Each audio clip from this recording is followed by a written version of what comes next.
Не всички супергерои носят на метала, но някои носят пъзъл парчета. Пъзъл парче с акварелен ефект.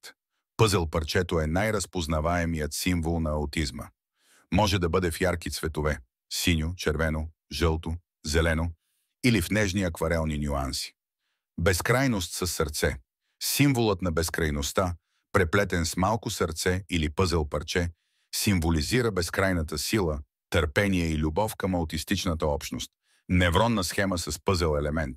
Дизайн, вдъхновен от невронни връзки. Но в средата – пъзъл парче или символ на осъзнатост. Дърво с пъзъл листа. Дървото символизира растежа и развитието, а листата с формата на пъзъл парчета – уникалния начин, по който хората в спектъра възприемат света. Космос с малка планета пъзъл, планета, която е частично направена от пъзъл парчета, символизира, че всеки има свое специално място във Вселената. Аутистичен супергерой. Малък и стилизиран супергерой с наметало, направено от пъзъл шарка. Символизира, че всеки аутист има свои суперсили. Звукова вълна с важно послание.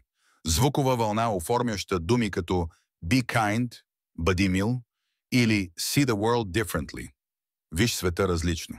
Така изглежда мисълта, но с малка тайна вътре. Кой от тези символи те докосна най-много? Напиши в коментарите.